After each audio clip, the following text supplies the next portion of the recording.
Kita baca dulu Yesaya pasal 60, ayat yang pertama sampai dengan ayat yang ke-14, lalu Yesaya pasal 66, ayat ke-15 sampai 22, lalu nanti terakhir kita buka Wahyu pasal 21, ayat 1 sampai dengan 8. Kita baca gantian bagian Yesaya pasal 60 ini, saya akan membaca bagian yang ganjil, nanti Bapak Ibu Saudara membaca bagian yang genap ya, pasal 60 ayat pertama sampai 14.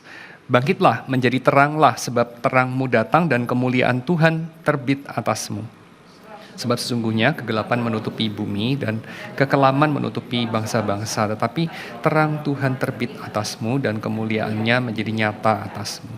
Bangsa-bangsa berduyun-duyun datang kepada terangmu dan raja-raja kepada cahaya yang terbit bagimu. Dan lihatlah ke sekeliling, mereka semua datang berhimpun kepadamu. Anak-anakmu laki-laki datang dari jauh dan anak-anak perempuan digendong. Pada waktu itu engkau akan heran melihat dan berseri-seri, engkau akan tercengang dan akan berbesar hati, sebab kelimpahan dari seberang laut akan beralih kepadamu, dan kekayaan bangsa-bangsa akan datang kepadamu. Jumlah besar unta akan menutupi daerahmu, unta-unta muda dari Midian dan Eva. Mereka semua akan datang dari Sheba, akan membawa emas dan kemenyan, serta memberitakan perbuatan masyhur Tuhan. Segala kambing domba Kedar akan berhimpun kepadamu, domba-domba jantan Nebayot akan tersedia untuk ibadahmu. Semuanya akan dipersembahkan di atas mezbahku sebagai korban yang berkenan kepadaku, dan aku akan menyemarakkan rumah keagunganku. Siapakah mereka ini yang melayang seperti awan dan seperti burung merpati ke pintu kandangnya? Sungguh akulah yang dinanti-nanti, pulau-pulau yang jauh, kapal-kapal Tarsis berlayar di depan untuk membawa anak-anakmu laki-laki dari jauh, perak dan emasnya dibawa serta untuk nama Tuhan Allahmu, dan oleh karena yang Maha Kudus Allah Israel, sebab ia mengagungkan engkau.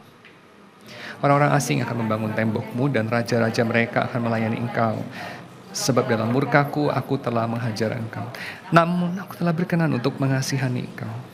Pintu-pintu gerbangmu akan terbuka senantiasa, baik siang maupun malam tidak akan tertutup, supaya orang dapat membawa kekayaan bangsa-bangsa kepadamu, sedang raja-raja mereka ikut digiring sebagai tawanan. Sungguh bangsa dan kerajaan yang tidak mau mengabdi kepadamu akan lenyap. Bangsa-bangsa itu akan dirusak binasakan. Kemuliaan Libanon, yaitu pohon sanobar, pohon berangan, dan pohon cemara, akan dibawa bersama-sama kepadamu untuk mempersemarak tempat bait kudusku. Sebab aku hendak memuliakan tempat kakiku berjejak. Anak-anak orang-orang yang menindas engkau akan datang kepadamu dan tunduk, dan semua orang yang menista engkau akan sujud menyembah telapak kakimu. Mereka menyebutkan engkau kota Tuhan, Sion, milik Yang Maha Kudus Allah Israel. Lalu pasal ke-66 kita baca ayat 15-22. Sebab sesungguhnya Tuhan akan datang dengan api dan kereta-keretanya akan seperti puting beliung untuk melampiaskan murkanya dengan kepanasan dan hardiknya dengan nyala api. Sebab Tuhan akan menghukum segala yang hidup dengan api dan dengan pedangnya, dan orang-orang yang mati terbunuh oleh Tuhan akan banyak jumlahnya. Mereka yang menguduskan dan mentahirkan dirinya untuk taman-taman dewa dengan mengikuti seseorang yang ada di tengah-tengahnya yang memakan daging babi dan binatang-binatang jijik serta tikus, mereka semuanya akan lenyap sekaligus. Demikianlah firman Tuhan. Aku akan datang untuk mengumpulkan segala bangsa dari segala bahasa, dan mereka itu akan datang dan melihat kemuliaanku. Aku akan menaruh tanda di tengah-tengah mereka dan akan mengutus dari antara mereka orang-orang yang terluput kepada bangsa-bangsa, yakni Tarsis, Pul, dan Lut, ke Mesek dan Rosh, ke Tubal dan Yawan, ke pulau-pulau yang jauh, yang belum pernah mendengar kabar tentang aku, dan yang belum pernah melihat kemuliaanku, supaya mereka memberitakan kemuliaanku di antara bangsa-bangsa. Mereka membawa semua saudaramu dari antara segala bangsa sebagai korban untuk Tuhan di atas kuda dan kereta dan di atas usungan, di atas bagal dan unta betina yang cepat, ke atas gunungku yang kudus, ke Yerusalem, firman Tuhan, sama seperti orang Israel membawa korban dalam wadah yang tahir ke dalam rumah Tuhan. Juga dari antara mereka akan kuambil imam-imam dan orang-orang Lewi, firman Tuhan. Sebab sama seperti langit yang baru dan bumi yang baru yang akan kujadikan itu tinggal tetap di hadapanku, demikianlah firman Tuhan, demikianlah keturunanmu dan namamu akan tinggal tetap. Terakhir kita baca Wahyu pasal 21, kita baca gantian kayak tadi ya, ayat 1 sampai 8. Lalu aku melihat langit yang baru dan bumi yang baru, sebab langit yang pertama dan bumi yang pertama telah berlalu dan laut pun tidak ada lagi. Dan aku melihat kota yang kudus, Yerusalem yang baru turun dari surga, dari Allah yang berhias bagaikan pengantin perempuan yang berdandan untuk suaminya. Lalu aku mendengar suara yang nyaring dari tahta itu berkata, lihatlah, kemah Allah ada di tengah-tengah manusia, dan ia akan diam bersama-sama dengan mereka. Mereka akan menjadi umatnya, dan ia akan menjadi Allah mereka. Dan ia akan menghapus segala air mata dari mata mereka, dan maut tidak akan ada lagi. Tidak akan ada lagi perkabungan, atau ratap tangis, atau duka cita, sebab segala sesuatu yang lama itu telah berlalu. Ia yang duduk di atas tahta itu berkata, lihatlah, aku menjadikan segala sesuatu baru. Dan firman-Nya, tuliskanlah, karena segala perkataan ini adalah tepat dan benar. Firman-Nya lagi kepadaku, semuanya telah terjadi. Aku adalah Alfa dan Omega, yang awal dan yang akhir. Orang yang haus akan kuberi minum dengan cuma-cuma dari mata air kehidupan. Barang siapa menang, ia akan memperoleh semuanya ini. Dan aku akan menjadi Allahnya, dan ia akan menjadi anakku. Tetapi orang-orang penakut,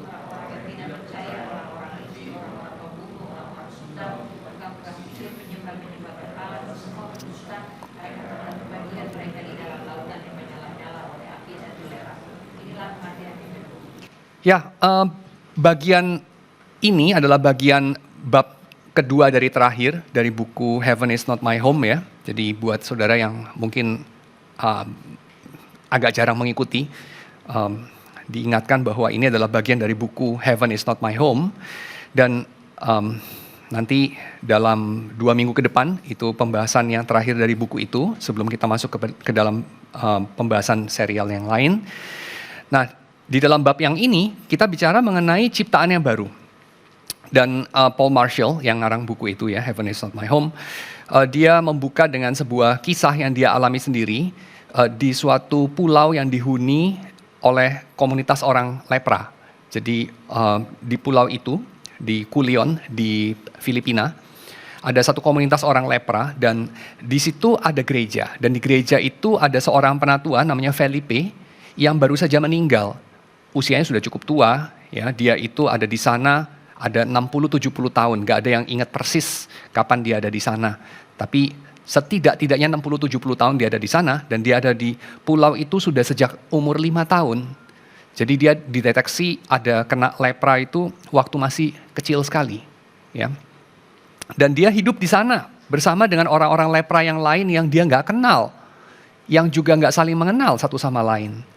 Dia tidak ingat lagi itu kapan terakhir kali papa mamanya datang mengunjungi, ya jarang-jarang banget lah, dibuang lah dari keluarganya. Karena waktu itu masih ada tahyul bahwa orang kena lepra itu dikutuk oleh Tuhan, ya, pendidikan masih rendah dan segala macam.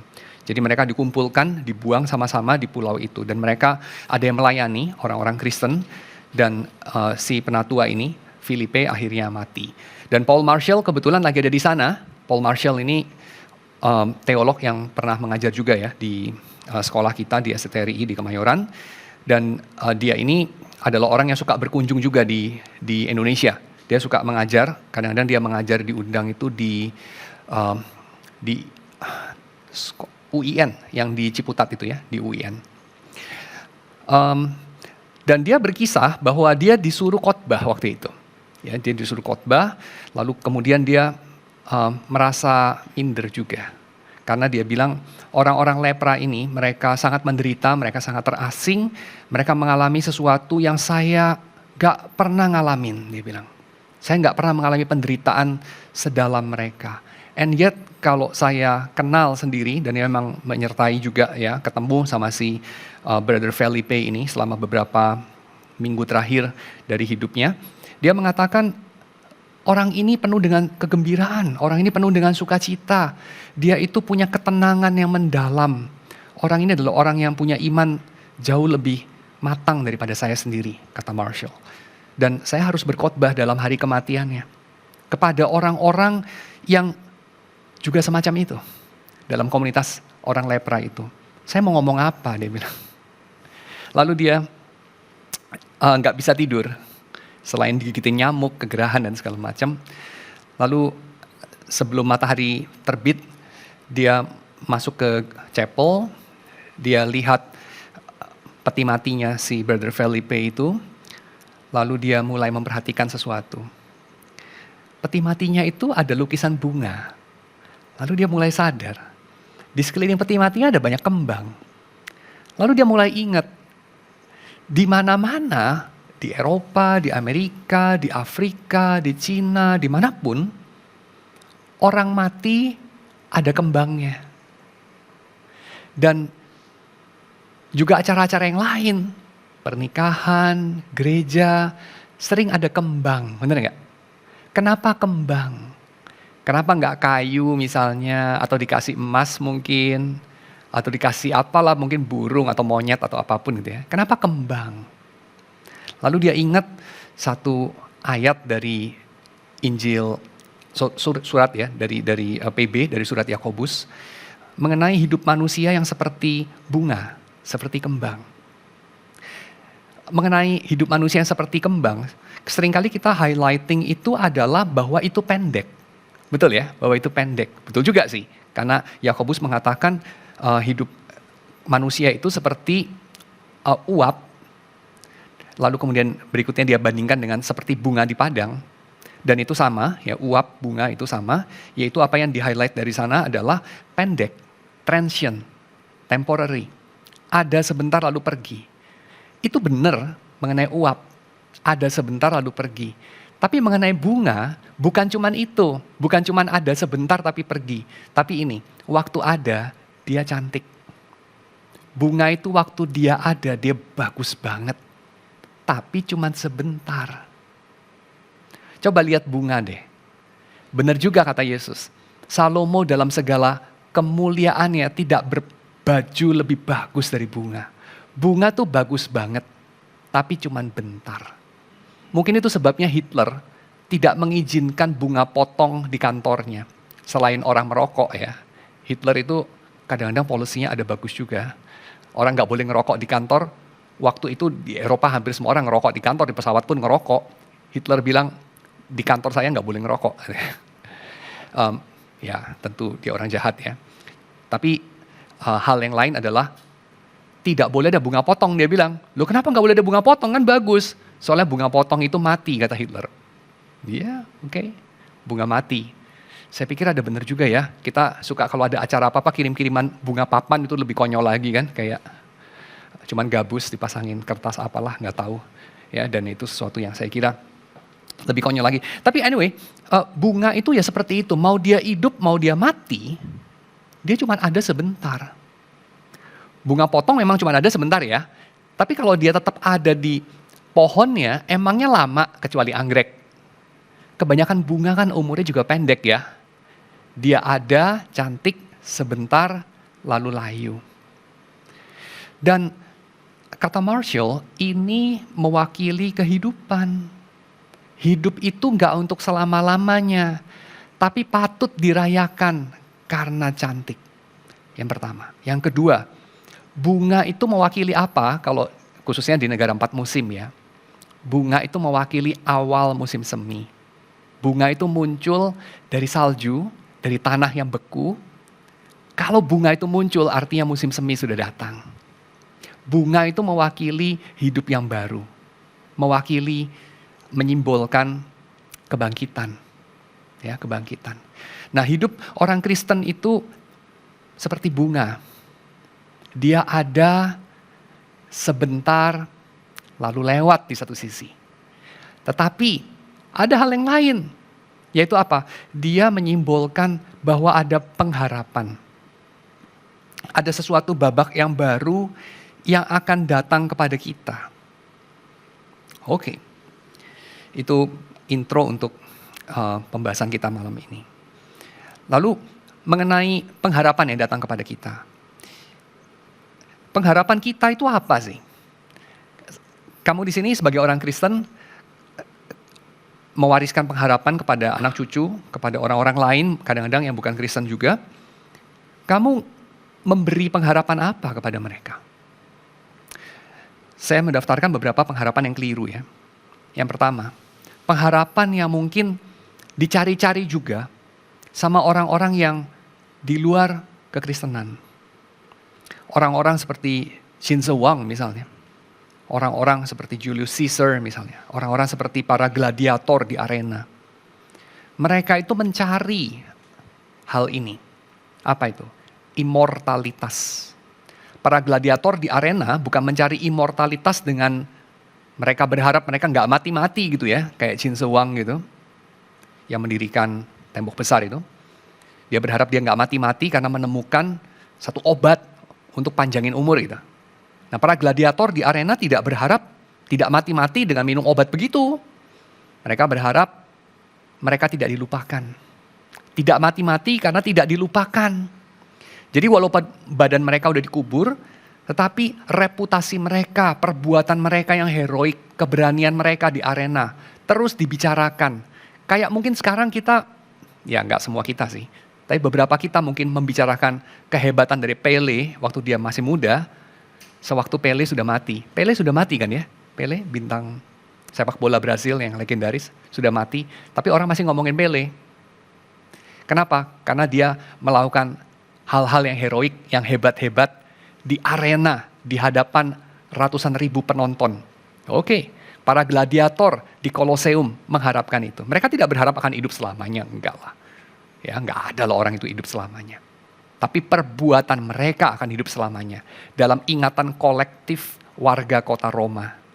Ya, oke, itu yang diharapkan. Qin Shi Huang mungkin mengharapkan sesuatu yang lebih langsung ya. Minum sesuatu ramuan lalu benar-benar gak mati gitu. Tapi kita orang Kristen tidak menghadirkan pengharapan kayak gitu kan. Benar kan ya? Kita ini tidak mengatakan lu percaya Yesus lu gak bakal mati gitu. Enggak. Ya. Yang kedua, kita juga bukan memberikan pengharapan ini. Ini seringkali juga disalah mengerti sebagai kekristenan ya, jauh lebih sering. Yaitu pengharapan mengenai kehidupan setelah mati. Lu memang akan mati sih, seperti orang lain walaupun percaya Yesus, tapi jangan khawatir. Setelah mati seneng kok. Setelah mati kamu tidak akan menderita lagi, kamu akan hidupnya bahagia, lalu diimbuhi dengan berbagai cerita mengenai yang berasal dari laporan orang-orang yang mengalami near death experience, ya, pengalaman menjelang mati gitu. Yang biasanya quite universal ya, di apa itu, ada satu buku yang populer waktu saya masih kecil, dikarang sama Elizabeth Schusser-Fiorenza, bukan, Elizabeth Kubler-Ross kalau tidak salah, bukan Schusser-Fiorenza ya, Elizabeth Kubler-Ross. Buku itu menceritakan mengenai laporan dari ribuan orang yang dia interview, yang dia survei, melaporkan apa yang mereka alami sewaktu mereka misalnya kena stroke, lalu mendekati kematian, atau kena infeksi parah, ya sudah sepsis, lalu sudah hampir mati, atau ketabrakan, ya, atau apapun gitu. Pengalaman mendekati kematian. Lalu dia katakan secara universal, pengalamannya mereka adalah mereka melihat terowongan cahaya. Lalu kemudian mereka mendengar suara-suara yang sangat merdu. Mereka kemudian bertemu dengan orang-orang yang mereka kasihi. Lalu mereka kemudian, ya tentu semuanya itu karena bisa melaporkan, artinya mereka balik hidup lagi gitu ya. Disetrum-setrum, jegleng-jegleng gitu kan, kayak di film-film gitu kan. Terus mereka kembali ke tubuh mereka. Lalu kemudian mereka marah. Kok gue dihidupin lagi, udah senang-senang gitu ya. Tiba-tiba, wah bangun lagi gitu kan. Ya hidup ini terasa gak begitu berarti dibandingkan dengan hidup setelah kematian. Oke? Itu kita semua tahu lah, diglorifikasi di film-film Hollywood lah beberapa, ya kan? Lalu kita katakan Kristen itu menawarkan itu. Kalau kamu menolak tawaran Injil, waktu kamu mengalami pengalaman mendekati kematian, terowongan cahaya, begitu keluar, bau gosong, wah mampus gue gitu ya, nggak enak nih. Tapi kalau kamu menerima Yesus, begitu keluar, bau durian dan keju dan pizza dan segala macam yang enak-enak gitu kan. Wah asik nih. Tapi itu pun keliru. Itu pun keliru. Atau lebih tepat beginilah, itu pun separuh benar aja. Karena kita itu di dalam Injil tidak menawarkan pengharapan soal kehidupan setelah kematian. Sadar nggak ini? Jadi apa yang kita tawarkan? Apa yang Injil tawarkan? Kalau bukan kehidupan setelah kematian atau kebahagiaan hidup setelah kematian. Makanya biasanya jualannya adalah hidupmu sengsara kan sekarang, ntar happy. Makanya Injil nggak laku kalau sekarang happy gitu kan. Kita berdoa biar lu sengsara sekarang kan gitu kan. Kalau lu sekarang sehat, gue berdoa kena sakit lo gitu ya. Kalau sekarang kaya, gue berdoa bangkrut lo gitu kan. Kalau sekarang lu kayaknya bahagia karena apalah, keluarga nggak ada berantem sama bini, anak-anak baik semua, gue doain anak lu narkoba gitu kan. Bini lu berantem sama lu dan segala macam. Supaya apa? Supaya bisa mengalami kesengsaraan hidup yang sekarang, berharap kebahagiaan setelah mati. Kan begitu logiknya. Tapi ini keliru. Injil tidak menawarkan kebahagiaan setelah mati. Itu bukan pengharapan kita. Jadi apa pengharapan yang ditawarkan Injil? Ini. Kebangkitan. Injil itu menawarkan kehidupan bukan setelah kematian, tapi kehidupan setelah kematian. Itu yang ditawarkan. Sekali lagi ya, bukan kehidupan setelah kematian, tapi kehidupan setelah kematian. Itu yang ditawarkan oleh Injil. Kehidupan setelah kematian, kalau boleh disebut kehidupan, para teolog bertengkar mengenai ini. Luther memiliki versi yang berbeda dengan Calvin, mereka memiliki versi yang berbeda dari orang-orang perjanjian lama, punya versi yang berbeda dengan orang-orang dalam zaman medieval, dan seterusnya. Kita tidak perlu settle pertengkaran itu tentu, nggak ada waktunya. Tapi yang pasti, sebut saja apapun itu, mau sebut itu tidur kayak Luther, mau sebut itu bersatu dengan Kristus seperti Calvin, atau apapun, itu bukan akhirnya. Itu bukan akhirnya. Itu adalah masa antara. Masa menantikan sesuatu yang lain. Apa yang lain itu? Yang lain itu adalah ini, kebangkitan tubuh. Yang tiap-tiap minggu kita akui dalam pengakuan iman rasuli, tapi barangkali tidak hidup dalam imajinasi kita, ya enggak? Aku percaya kepada kebangkitan tubuh. Dan hidup yang kekal, bukan mati yang kekal, tapi hidup yang kekal, gitu kan? Kebangkitan tubuh, jadi hidupnya di dalam tubuh. Bukan meninggalkan tubuh. Asik, kita terpenjara dalam tubuh, tubuh jadi rusak, mati merdeka dari tubuh. Kagak, bukan itu pengharapan kita. Dan kita juga gak mengakui itu tiap-tiap minggu. Oke. So, Christian hope adalah resurrection. Dan resurrection itu bukan manjang-manjangin umur, bukan being immortal, juga bukan resuscitation. Resuscitation itu apa? Kayak tadi, pengalaman mendekati mati, disetrum-setrum, hidup lagi. Bukan itu. Tadinya udah mati, hidup lagi. Bukan itu ya. Itu namanya reanimasi atau resuscitated, itu aja. Tapi resurrection itu mengenakan tubuh yang gak bisa mati. Kalau resuscitation, gak usah tunggu Yesus, gak usah tunggu penghakiman terakhir. Lazarus aja udah mengalami, anak janda di Sarfat udah mengalami, kan gitu kan? Dan banyak orang lain sudah mengalami, itu bukan hal yang terlalu aneh. Aneh sih, tapi gak seaneh itu. Bukan gak terjadi. Dan kita gak bisa bilang, Yesus itu adalah yang sulung dari kebangkitan, kalau kita artikan kebangkitan itu resuscitation. Kenapa? Karena sebelum Yesus kan sudah ada Lazarus. Sebelumnya lagi sudah ada anak janda di Sarfat. Ya enggak? Yang udah mati, hidup lagi. Lah kok dibilang Yesus adalah yang sulung dari yang bangkit? Kalau yang bangkit itu artinya sama dengan just resuscitated. Atau reanimated. Ya enggak? Ya. So, yang kita tawarkan ini gak terdapat dalam bahkan imajinasi paling liar dari bangsa-bangsa atau agama-agama atau peradaban di luar Kristen. Gak ada itu. Ini hanya terdapat di dalam pengharapan Israel, mereka mengharapkan kebangkitan, dan terdapat di dalam kekristenan. Dan kita punya pengharapan ini bukan wishful thinking, ngayal-ngayal, tapi karena kita melihat sudah digenapi dalam Yesus. Yesus beneran udah bangkit dengan tubuh yang baru, dengan tubuh yang tidak bisa mati. Dan itu bukan cuma sekedar penampakan ya, karena Yesus makan ikan. Yesus makan ikan, dan kita bilang, Yesus makan ikan kan artinya nggak tentu menyatakan dia itu mengenakan tubuh. Oh iya, mengenakan tubuh. Kenapa? Karena dia kontraskan itu dengan being a ghost. Ya enggak? Ini aku ini, bukan hantu, nggak usah takut gitu kan. Berikutnya Yesus bilang apa? Punya ikan nggak lo? Emang Yesus lapar gitu?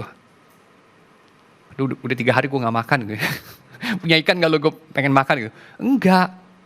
Tapi dia ingin membuktikan bahwa dia bisa makan, hantu nggak bisa makan gitu kan. Lalu dia ngomong juga, hantu nggak ada tulang dan darahnya dan kulitnya. Aku punya itu semua, peganglah ini lukaku, cucukkan tanganmu di sini. Gitu kan, dia bilang kan. So, resurrection itu dalam rupa tubuh yang dibangkitkan. Karena to begin with, Tuhan menciptakan manusia dengan tubuh, dengan materialitas. Dan Tuhan menempatkan manusia di bumi, bukan di surga. Tuhan menempatkan manusia di bumi, padahal Tuhan kan bisa langsung dari hari pertama taruh manusia di surga kan? Dan ini sering kita campurkan juga dengan idea bahwa Taman Eden itu adanya di surga. Lalu kita dibuang ke bumi, ini keliru lagi. Taman Eden itu di bumi yang material. Dan manusia dibikin dari materi. Apa itu? Debu. Materi yang sama dengan binatang manusia dibikin. Tapi dengan hasil yang berbeda. Oke? So, itu pengharapan kita bahwa yang rusak di bumi ini akan dibetulin dan bukan akan dibuang diganti baru. Ya, tapi akan dibetulin. Tapi Pak, kita akan apakan, kita artikan bagaimana 2 Petrus pasal 3 ayat 7 itu. Yuk kita baca 2 Petrus pasal 3 ayat yang ke-7. Karena ada beberapa bagian di dalam Alkitab yang sepertinya gak cocok nih sama pandangan seperti ini. 2 Petrus pasal yang ketiga ayat yang ke-7.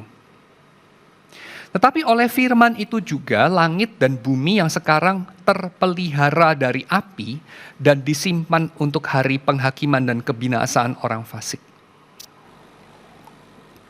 Dikatakan di sini, langit dan bumi yang sekarang disimpan, dipelihara, belum dihakimi dengan api, dengan kebinasaan. Tetapi ketika harinya tiba, ayat 10, seperti pencuri, pada hari itu langit akan lenyap dengan gemuruh yang dahsyat dan unsur-unsur dunia akan hangus dalam nyala api dan bumi dan segala yang ada di atasnya akan hilang lenyap. Bagaimana kita artikan ini? Kalau kita menantikan kebangkitan tubuh dan hidup yang kekal di bumi dalam materialitas yang to begin with memang merupakan ide Tuhan untuk menciptakan dan menaruh kita di dalamnya. Dan Tuhan ingin untuk tinggal di dalamnya. Oke, mari kita bicara mengenai api. Kalau kita lihat 2 Petrus 3 ini, api itu diartikan sebagai apa sih? Berfungsi sebagai apa sih api itu? Apakah sesuatu yang menghancurkan? Karena sesuatu disentuh sama api, dia hancur. Sepertinya betul. Kenapa? Karena dikatakan dalam ayat 11, jika segala sesuatu ini akan hancur secara demikian. Ya kan? Lalu kemudian dikatakan lagi bahwa unsur-unsur dunia akan hancur karena nyalanya. Betul ya? Jadi apinya itu api yang menghanguskan, api yang menghancurkan. Tertullian memakai istilah annihilatio mundi, penghancuran dunia ini, anihilasi dunia ini. Tetapi masalahnya, kalau kita lihat konteks dari 2 Petrus ini, yang pertama, gambaran api itu adalah gambaran yang dikaitkan dengan gambaran yang lain, yaitu gambaran air.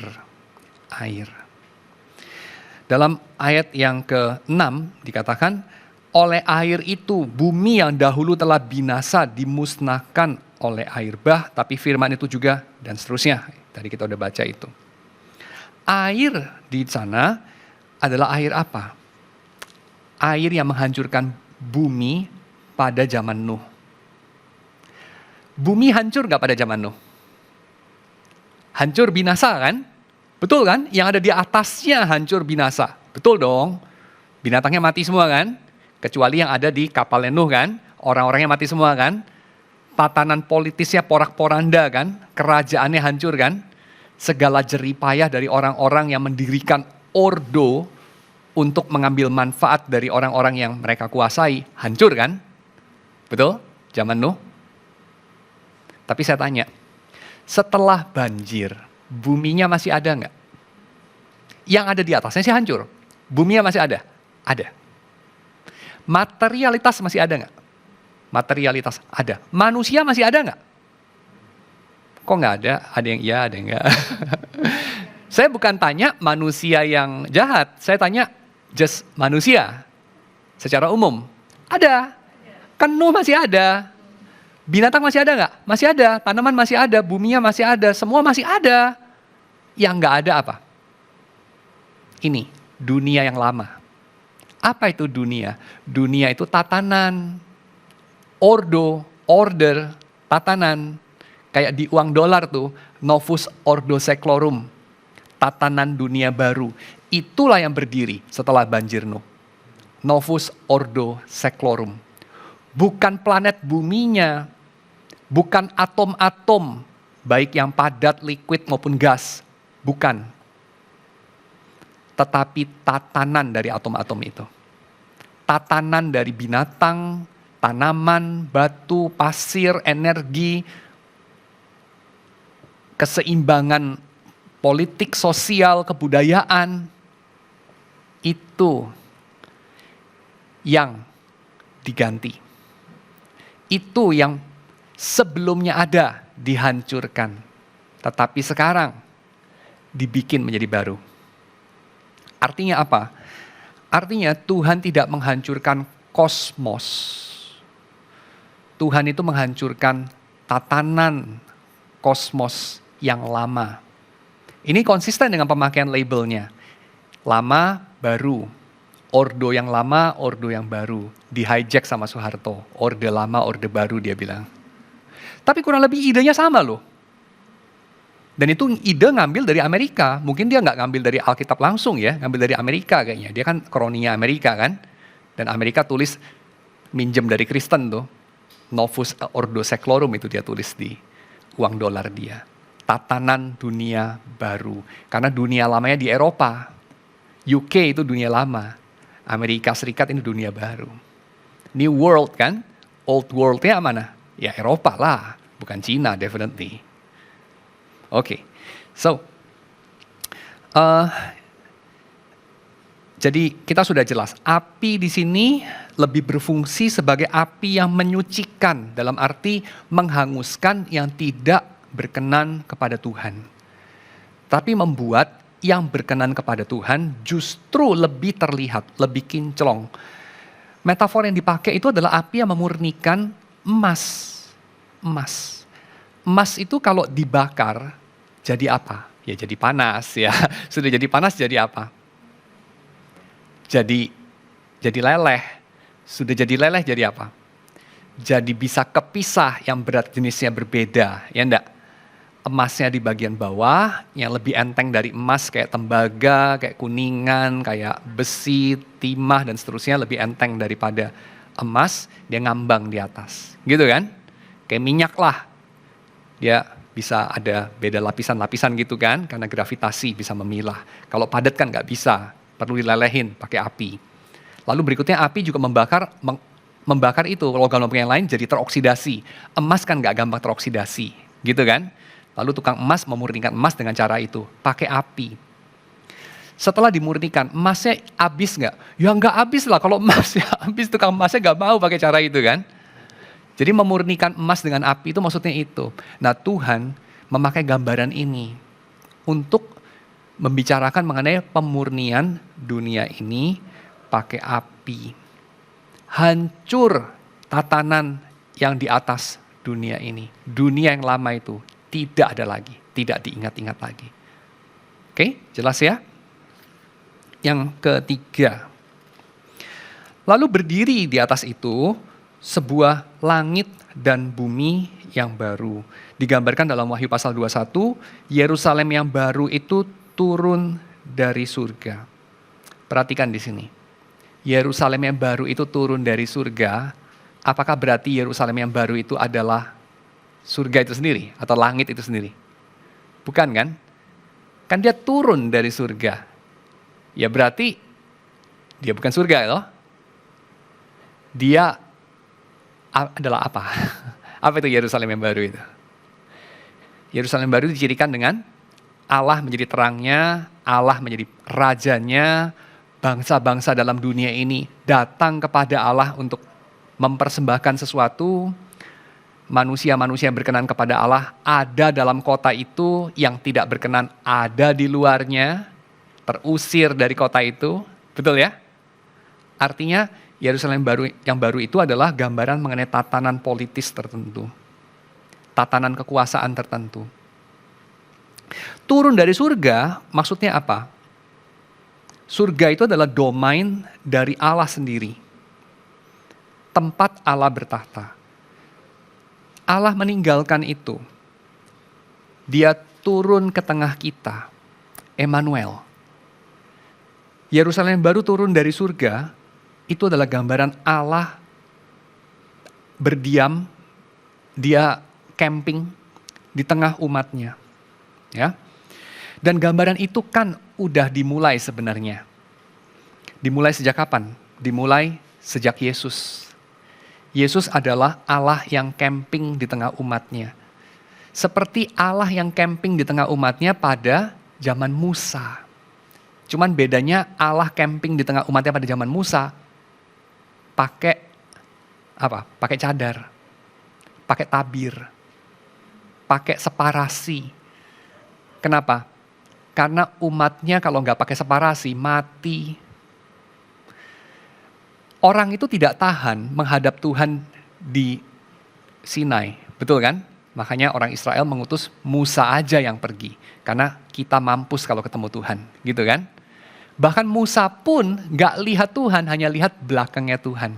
Itu pun sambil lewat, ya kan? Karena kalau beneran lihat Tuhan, mati dia. Musa pun setelah turun, orang Israel nggak kuat lihat muka Musa. Terus Musa ngapain dengan mukanya itu? Dia tutupin, ya nggak? Artinya apa? Ada motif separasi yang kuat. Tapi separasi itu disertai dengan apa? Tuhan tinggal di situ. Jadi Tuhan tinggal di situ, tapi dia memisahkan dirinya. Apakah untuk selamanya itu? Enggak. Itu adalah fase sementara. Fase sementara yang diharapkan Tuhan untuk pada satu ketika umatnya itu bisa bersekutu dengan dia, muka dengan muka. Satu hari kelak. Tapi itu belum sekarang. Dan kira-kira, saudara sekarang ingat gak ada satu gambaran dalam perjanjian baru yang mengingatkan kita bahwa waktunya sudah datang itu. Separasi itu dibuang. Gak pakai masker lagi. Gambarannya ada di mana? Pada hari kematian Yesus. Pada hari kematian Yesus terjadi sesuatu, yaitu tabir di bait suci terbelah dua. Gambaran apa itu? Allah di tengah umatnya masuk babak yang baru. Allah camping di tengah umatnya masuk babak yang baru. Ya, jadi langit dan bumi yang baru ini sudah dimulai episodenya 2000 tahun yang lalu. Jadi kalau kita bicara langit dan bumi yang baru, kita nggak bicara sepenuhnya itu ada di depan kita. Sepenuhnya itu belum terjadi, enggak. Ya, kita melihat di dalam Alkitab bahwa langit dan bumi yang baru itu sebagian udah terjadi, udah dimulai 2000 tahun yang lalu. Khususnya pada saat kematian dan kebangkitan Yesus. Ya, Allah sekarang camping di tengah umatnya, somehow dengan cara yang beda banget dengan cara-cara dia camping pada perjanjian lama. Oke.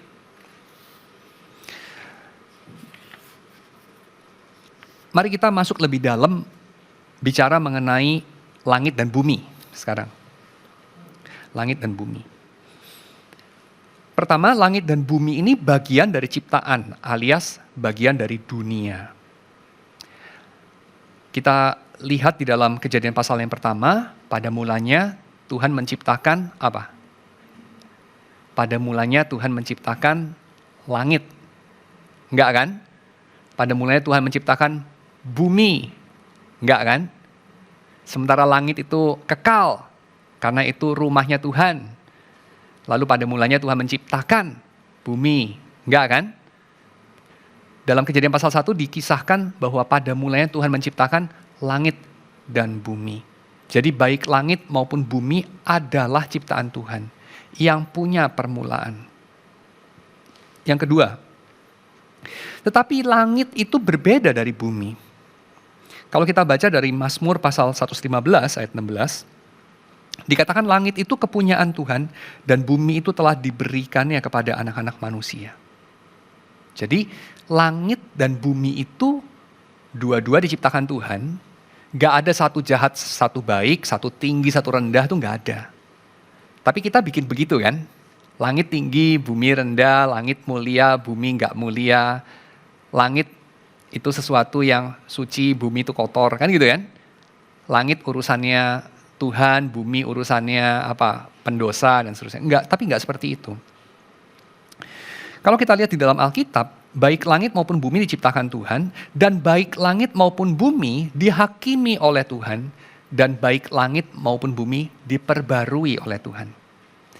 Yang dikatakan sebagai ciptaan baru itu langit dan bumi. Langit dan bumi yang baru, bukan bumi yang baru, sementara langit ya versi lama lah, karena nggak ada apa-apa masalah dengan langit. Langit nggak pernah jatuh, langit nggak pernah dihuni manusia berdosa. Jadi langit nggak perlu diperbarui, begitu nggak? Nggak kan? Langit dan bumi dicipta Tuhan, langit dan bumi dihakimi Tuhan, langit dan bumi diperbarui Tuhan. Tetapi langit itu beda sama bumi, bumi beda sama langit, karena langit itu kepunyaan Tuhan, bumi diberikan kepada kita. Kita bicara bahwa Tuhan memerintah di surga atau di langit, ya langit surga itu sama, sedangkan manusia memerintah di bumi. Lalu kita berdoa agar pemerintahan Tuhan di surga itu turun ke sini. Makanya kita berdoa apa? Jadilah Tuhan kehendak-Mu di bumi seperti di surga. Bukan di surga seperti di bumi, tapi di bumi seperti di surga. Karena ada beda domain, ada beda rumah kira-kira begitu, for the time being, sementara. Dan ini membawa kita kepada satu poin mengenai ini poin yang keempat ya.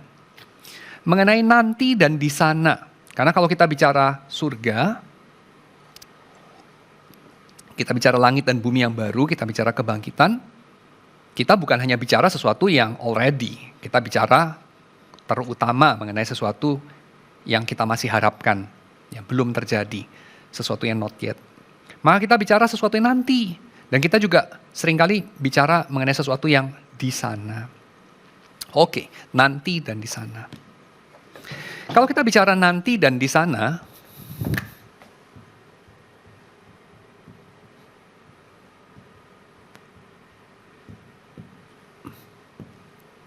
maka kita bicara mengenai jarak.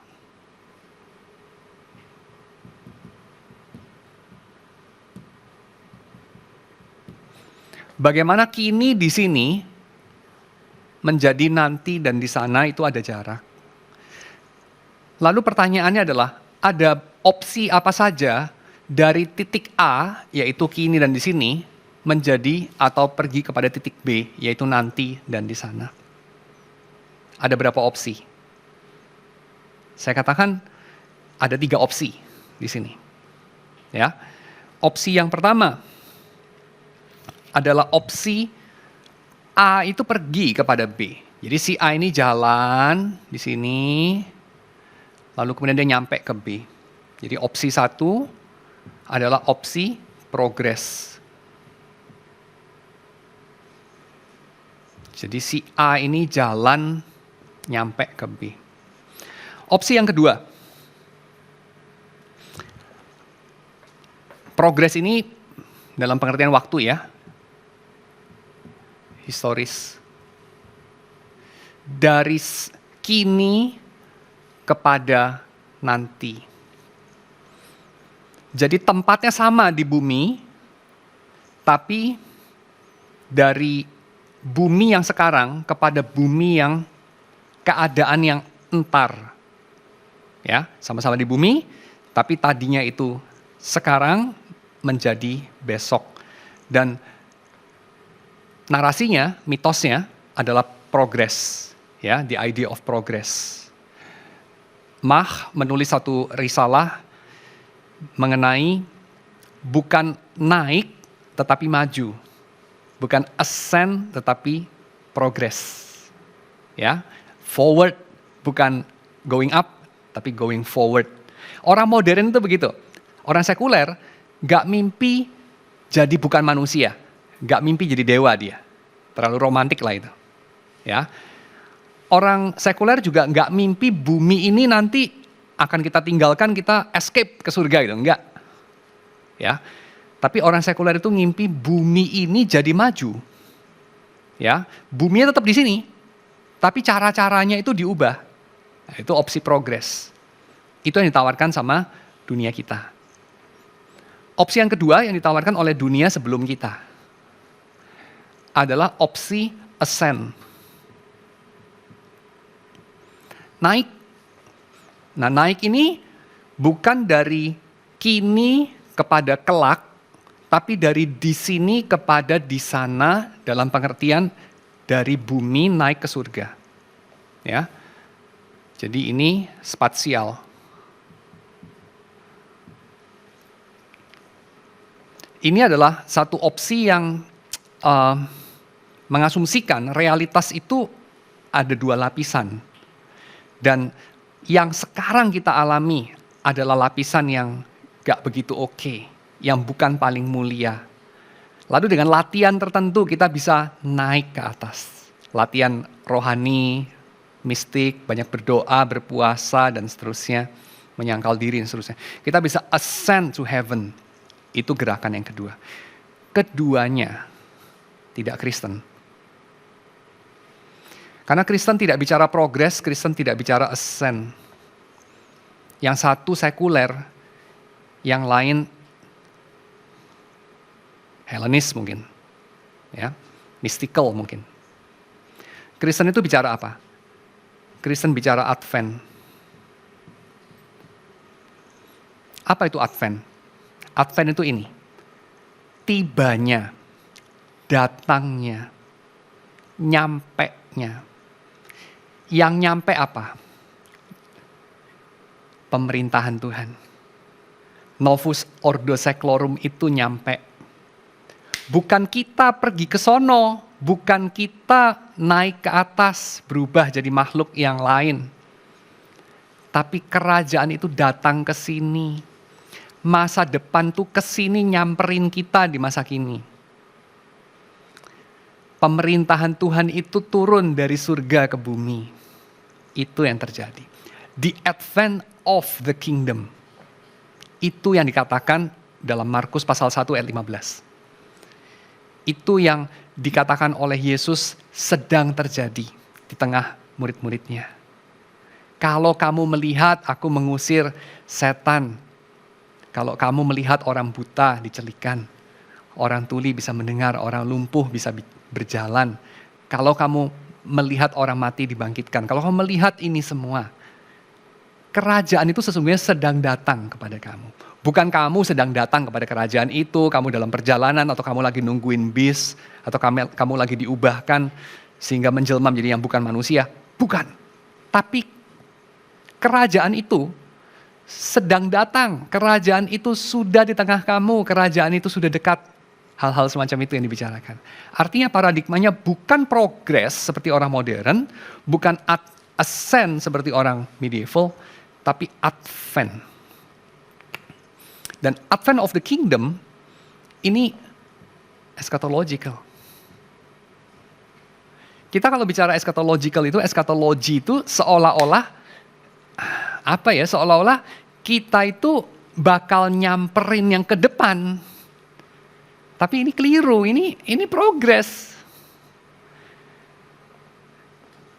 Eskatologinya orang Kristen adalah yang di depan itu nyamperin ke kita. Menerobos masuk kepada kekinian kita. Tibanya kerajaan Allah. Kalau saudara nungguin pesawat terbang dari Biak, sudah tiba di Jakarta, artinya saudara ada di Jakarta atau ada di Biak sekarang? Pesawatnya udah tiba dari Biak, sudah tiba di Jakarta. Ya artinya sekarang saudara di Jakarta kan? Lagi nungguin pesawat mendarat gitu, terus pesawatnya tiba, gitu aja. Kerajaan Allah itu tiba sekarang. Berarti saudara ada di mana? Di bumi. Lalu kerajaan Allah itu apa ya? Saudara kalau mau pergi kepada kerajaan Allah itu saudara harus pergi ke tempat lain nggak meninggalkan bumi ini? Kagak, lewong kerajaan Allahnya datang. Kalau lu pergi ke sono malah nggak ketemu sama Allah, kan gitu. Ya, so itu Adventus itu paradigmanya. Tapi kemudian kita perlu untuk melihat juga ya apa kata orang-orang lain yang seperti kadang-kadang mengesankan bahwa kita ini perlu meninggalkan dunia ini, mengesankan bahwa dunia ini adalah tempat yang jahat yang harus kita buang, kita jauhi, ya. Beberapa ayat yang selain 2 Petrus, tapi saya buka aja satu aja, yaitu dari Yohanes, ya, dari 1 Yohanes. 1 Yohanes pasal yang kedua, ayat yang ke-15 sampai dengan ayat yang ke-17. Tadi kan kita bicara mengenai bumi, surga, sekarang dan nanti. Kita baca 1 Yohanes pasal 2 ayat ke-15 sampai 17. Janganlah kamu mengasihi dunia dan apa yang ada di dalamnya. Jikalau orang mengasihi dunia, maka kasih akan Bapa tidak ada dalam orang itu. Sebab semua yang ada dalam dunia, yaitu keinginan daging dan keinginan mata serta keangkuhan hidup, bukanlah berasal dari Bapa, melainkan dari dunia. Dan dunia ini sedang lenyap, mungkin dengan api, mungkin dengan air, dengan keinginannya. Tetapi orang yang melakukan kehendak Allah tetap hidup selama-lamanya. Tuh kan, dunia itu nggak boleh dikasihi. Jadi, ya kita mengasihi yang bukan dunia, Allah, mungkin jiwa-jiwa, karena jiwa kan bukan tubuh, ya. Makanya kita mendengar anjuran untuk mengasihi jiwa-jiwa, nggak pernah mengasihi tubuh-tubuh. Walaupun ya tentu secara pengertian, ya jiwa dan tubuh lah ya mengasihi tubuh juga. Tapi apa maksudnya mengasihi jiwa-jiwa? Maksudnya mungkin ini. Yang penting itu jiwanya, bukan tubuhnya. Ya. Tapi masalahnya adalah begini. Istilah dunia di sini mengacu kepada apa? Ketika dikatakan oleh Yohanes, jangan kamu mengasihi dunia dan apa yang ada di dalamnya. Saya kasih 2 opsi aja deh, ya biar lebih cepat. Dunia itu apakah ciptaan Tuhan? Jadi itu, matahari, bulan, bintang, planet bumi, tanaman, hewan-hewan di hutan, hewan-hewan di laut, burung di udara, manusia. Apakah itu? Ataukah dunia itu mengacu kepada ini? Keinginan daging, keinginan mata, keangkuhan hidup yang melawan Tuhan. Yang mana? Yang kedua dong. Kenapa yang kedua? Ya konteks dekatnya yang kedua, kan gitu kan? Di mana dalam surat 1 Yohanes dikatakan dunia itu didefinisikan sebagai ciptaan, sebagai dunia ciptaan atau ini dunia materi. Gak ada. Dunia itu didefinisikan di sini, dipahami sebagai keinginan daging, keinginan mata, keangkuhan hidup yang memang bukan berasal dari Bapa, melainkan dari dunia. Apa itu dunia? Ordo seclorum yang lama, tatanan pemerintahan ciptaan ini yang lama, yang diselenggarakan sama orang-orang yang melawan Tuhan. Yang sedang lenyap dengan keinginannya. antitesis dari melakukan kehendak Allah. Itu, ya. Jadi dunia itu adalah bukan bicara mengenai materialitasnya, karena itu bicara mengenai ciptaan Allah. Ciptaan Allah itu baik. Tapi mengenai cara orang memakai ciptaan Allah. Keinginan dalam hati orang, bukan hatinya. Hatinya ciptaan Allah, tapi keinginan hatinya. Bukan orangnya, tapi apa yang orang itu ingin wujudkan. Itu yang sedang lenyap, itu yang akan dihakimi, itu yang akan dimusnahkan oleh Allah, yang akan dibuang oleh Allah. Bukan dunianya. Jadi istilah dunia di sini tidak mengacu kepada struktur ciptaan, tapi kepada arah dari struktur ciptaan itu. Nah, istilah struktur jangan diartikan lagi dengan struktur itu artinya hukum, aturan, undang-undang, bukan. Memang bisa diartikan begitu, tapi bukan itu ya. Struktur dalam filsafat reformational adalah maksudnya apa yang Allah ciptakan dan bagaimana itu beroperasi. Ya. Dibedakan dari apa yang ingin dicapai lewat semua itu. Kemana itu semua menuju? Nah, itu dibedakan dari itu ya. Kemana itu semua menuju, bicara mengenai arahnya. Dan kemana itu semua menuju, ini yang kemudian dikatakan oleh Yohanes sebagai dunia. Arah kemana dunia ini sedang menuju sekarang ini, janganlah engkau mengasihi, menginginkannya. Dan arah kemana dunia ini sedang menuju sekarang ini adalah ini kan? Kalau diwakili oleh apa? Keinginan daging berarti hedonisme. Segala yang Allah ciptakan ini aku pakai untuk memenuhi hasrat-hasrat perutku saja. Tidak ada urusannya dengan mengasihi orang lain, mengasihi Allah apalagi, memuliakan Tuhan, melakukan hal yang benar. Gak ada urusannya dengan itu, pokoknya gua seneng. Keinginan daging, keinginan mata. Pokoknya saya itu ingin apa? Mengetahui. Saya ingin untuk menikmati lewat pengetahuan itu dunia ini. Saya ingin menguasai, mata itu juga mewakili menguasai. Keangkuhan hidup. Saya ingin memiliki, saya ingin berada di atas dari, saya ingin punya kekuasaan. Dan itu yang dilawan oleh Tuhan. Itu yang kalau kamu mencintai itu kamu tidak mencintai Bapa. Dan bukan kalau kamu mencintai kelinci, kamu mencintai laut yang bersih, kamu mencintai planet bumi. Nah, kamu gak mencintai Tuhan kok mencintai planet bumi. Loh ya keliru. Itu keliru. Ya, jadi again, bad direction, wrong direction, itu yang dilawan Tuhan. Bukan the structure of the cosmos. Bukan. Ya. Oke. Tapi, dan bukan tapi ya dan Calvin dalam tafsir Mazmur 104 ayat 1 sampai 2 memberikan setidaknya 2 catatan. Saya kutip aja di sini catatan terjemahannya dalam bahasa Inggris ya. Dia mengatakan ini komentar mengenai Mazmur 104 ya. Mazmur 104 saudara baca sendiri di rumah mengenai providensia ilahi di dalam ciptaan. Dia katakan, God for our sake so magnificently adorned the world so that we enjoy the abundance and variety of good things. Tuhan demi kita, demi manusia, menghiasi dunia ini secara demikian magnificent, ya demikian luar biasa, demikian hebat. Supaya apa sih? Supaya kita menikmati kelimpahan dan variasi dari hal-hal baik dalam dunia. Lalu kemudian saudara ngapain? Lihat bunga indah, aduh ini bisa menyimpangkan hati saya dari keindahan Kristus. Lihat sunset indah, aduh sunset indah tapi tidak seindah Kristus.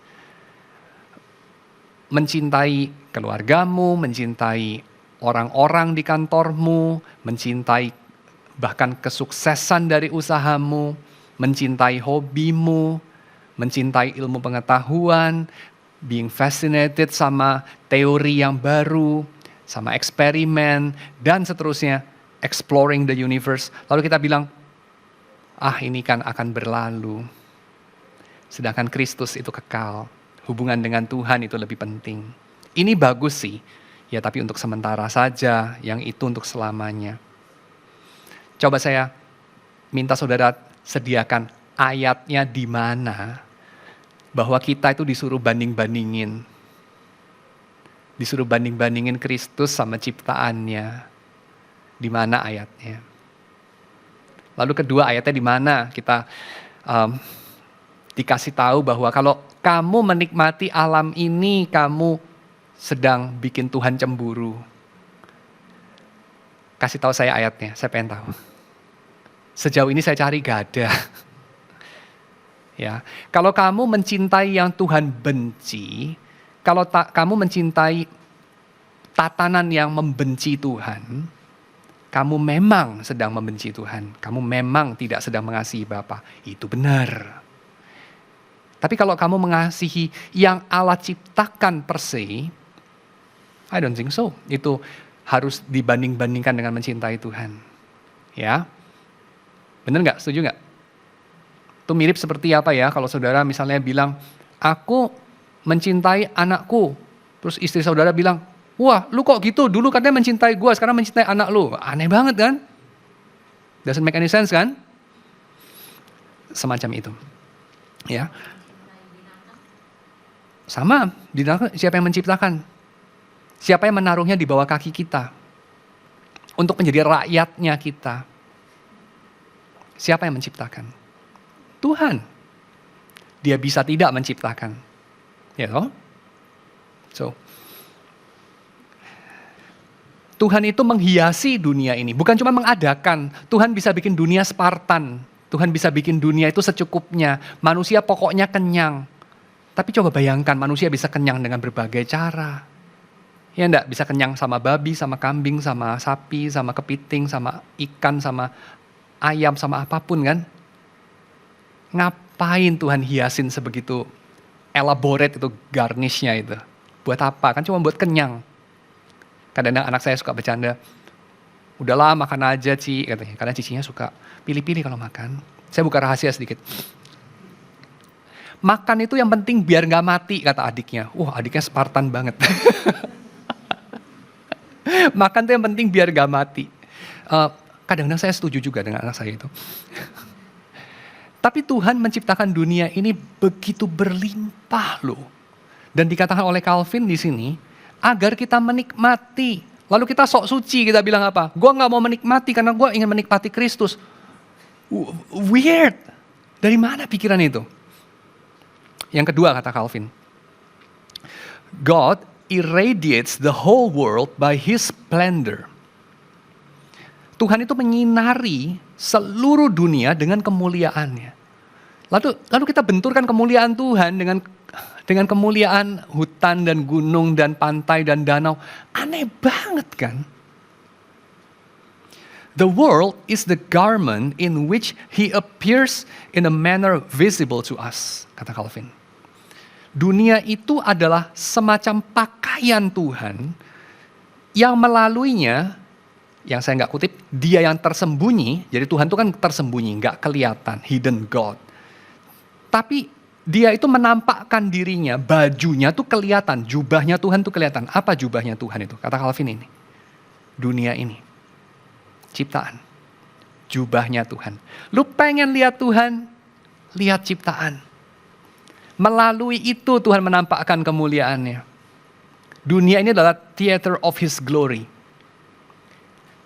Ya Pak, itu Mazmur 104 Pak. Memang Calvin positif dalam Mazmur 104 bicara mengenai ciptaan. Tapi dia negatif Pak dalam Institute of Christian Religion. Khususnya buku ketiga, chapter ke-9. Dia negatif Pak. Oke, ya. Saya memberikan beberapa jawaban.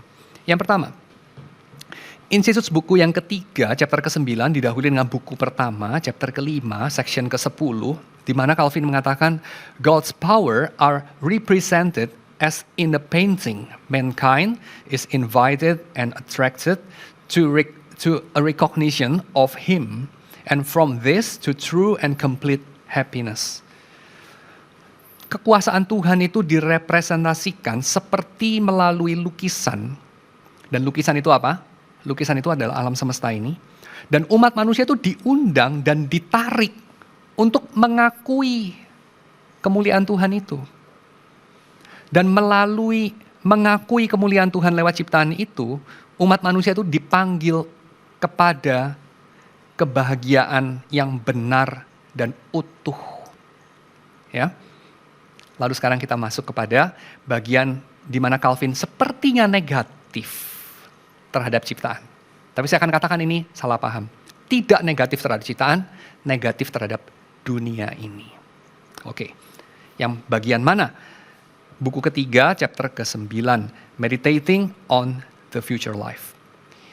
Kutipan yang pertama, no medium between the two things, earth, worthless, or keep us enslaved by intemperate love of it. Ya, jadi yang pertama kata Calvin dia bandingkan cinta kepada dunia, kepada earth, ya, yang dia katakan itu worthless dan membuat kita terus-menerus dibelenggu. Oleh apa? Oleh intemperate love of it. Cinta yang tak terkendali mengenai hal itu. Lalu dia katakan, if we have any regard to eternity, we must carefully strive to disencumber ourselves of these fetters.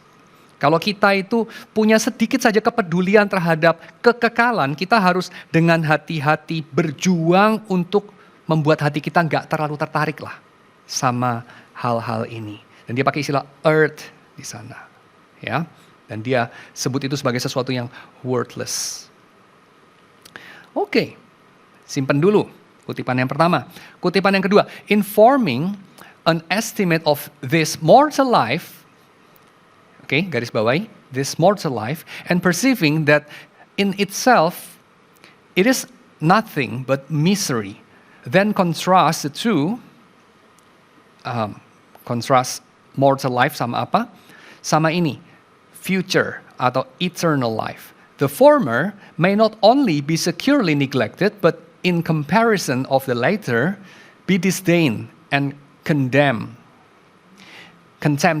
Sorry, bukan condemn, contempted. Jadi, kamu kalau mau bandingkan secara kontras dua kehidupan itu, yaitu pertama, kehidupan yang menuju kepada kematian ini, mortal life. Dan yang kedua, eternal life. Maka yang pertama, mortal life itu tidak hanya seharusnya kamu cuekin aja, tetapi dengan membandingkannya dengan yang kedua, seharusnya kamu itu menghina itu, disdain and contempted. If heaven is our country, what can the earth be but a place of exile, dia katakan. Kalau negeri kita itu adalah surga, bumi ini apa? Selain tempat pembuangan. Oke, lengkapnya kalau saudara tertarik membaca, saya ada pernah menulis artikel mengenai itu di Verbum Christi tahun 2017, bisa diunduh gratis ya di di jurnal ini. Tapi kira-kira begitu ya, Calvin itu membandingkan antara dunia yang kemudian dia pakai istilah earth, dia pakai istilah world, yang dibandingkan dengan kuburan ya. Dunia itu sepulcher, dia bilang dunia itu immersed in death, tubuh itu sebagai prison even. Mengingatkan kita sama para pemikir Yunani sepertinya ya, soma sema ya toh, tubuh sebagai penjara. Compared with the heavenly life, it may undoubtedly be despised and trampled underfoot, dia bilang. Hidup kita yang sekarang ini harus dihinakan dan diinjak-injak. Oh, kata-katanya keras. Kutipan yang kedua. Kutipan yang ketiga. Let us ardently long for death. Wow. Mari kita merindukan banget kematian. And constantly meditate upon it. And in comparison with future immortality, let us despise life. And on account of the bondage of sin, long to renounce it whenever it shall so please the Lord. Kita siap-siap saja untuk menyangkali kehidupan ini jika itu menyenangkan Tuhan dengan satu ingatan ya bahwa kita ada di dalam ikatan dosa. Kutipan yang ketiga, di dalam tubuh yang sedang binasa ini. Ya. Yang keempat, our minds being dazzled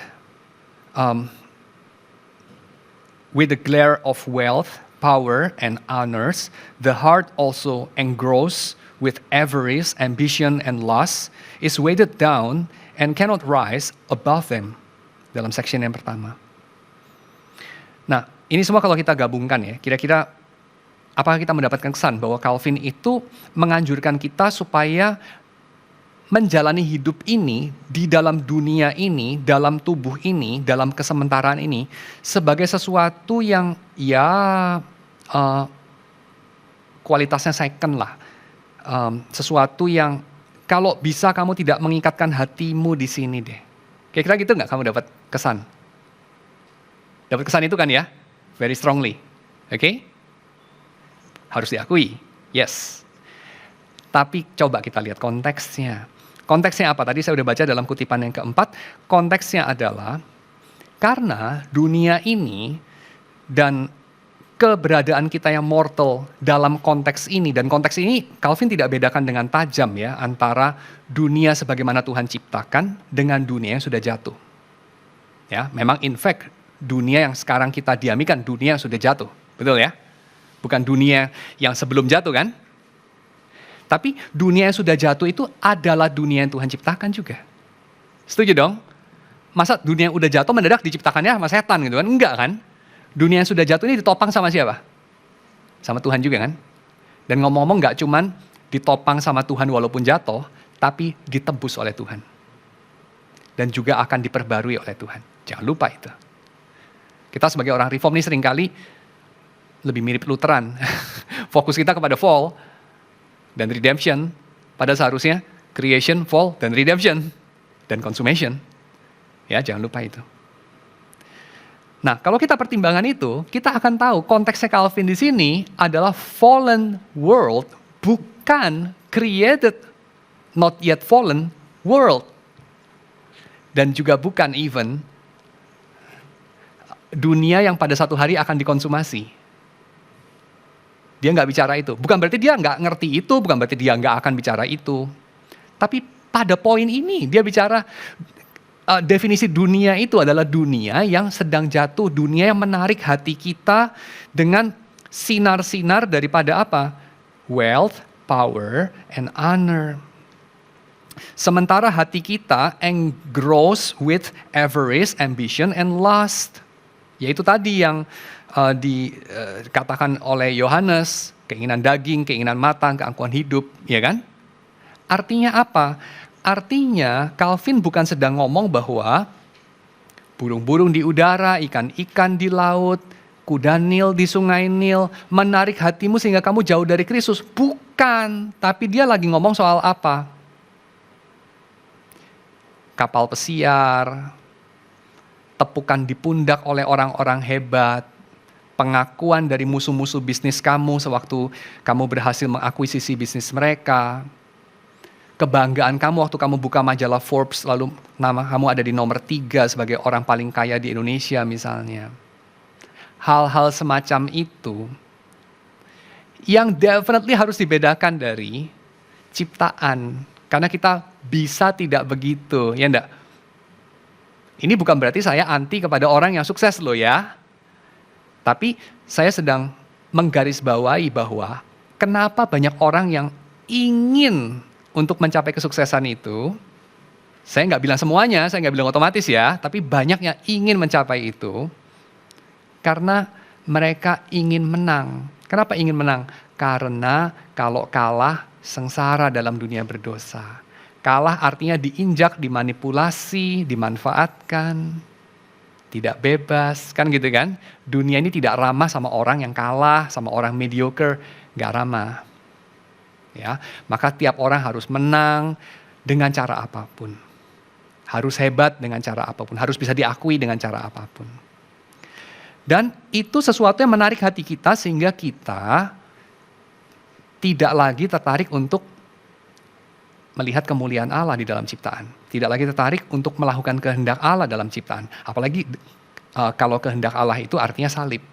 Kita pasti nggak tertarik sama itu. Dan dalam konteks itu tentu benar semua yang dikatakan Calvin.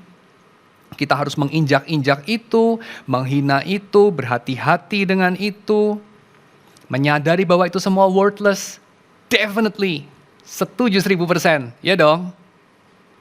Kalau dunia diartikan sebagai dunia yang sudah jatuh, tatanan kekuasaan yang dibangun manusia untuk melawan Tuhan, menara Babel tuh. Jadi kalau bicara dunia jangan pikirkan mengenai ikan-ikan di laut, burung-burung di udara, karena itu Tuhan yang ciptakan ya. Tapi pikirkan mengenai menara Babel, pikirkan mengenai Koloseum Roma, pikirkan mengenai hal-hal mengenai apa itu? Keinginan mata, keangkuhan hidup, keinginan daging. Jelas dong? Dan mengenai hal itu benar dong kalau Calvin bilang bahwa kita harus menjauhkan diri dari semuanya. Kita harus membandingkannya dengan kemuliaan yang akan ditujukan oleh Kristus kepada kita. Ya. Tapi harus lihat konteksnya. Dan ketika dia menganjurkan untuk pikirkan mengenai kematian, ini seturut dengan tradisi medieval, ya. Memento mori, ingatlah hari kematianmu. Dan itu ada berakar dalam tradisi klasikal juga, ya. Calvin juga orang klasik, ya. Ingatlah akan hari kematianmu. Dan saya setuju sekali dengan itu. Tetapi kita mesti ingat, hidup kita seperti bunga. Itu ada dua arti. Arti yang pertama harus diingat, arti yang kedua nggak boleh dilupakan. Arti yang pertama pendek dan sementara. Tapi arti yang kedua apa? Dalam kesementaraannya dia indah. Itu adalah cara Tuhan menyatakan kemuliaannya di bumi supaya manusia menikmati Tuhan secara sejati dan bersyukur kepada Tuhan karenanya. Jadi jangan sok suci dengan cara mengatakan hidup ini gak ada artinya dibandingkan dengan surga. Gue tunggu mati aja, gue di sini cuman nungguin doang.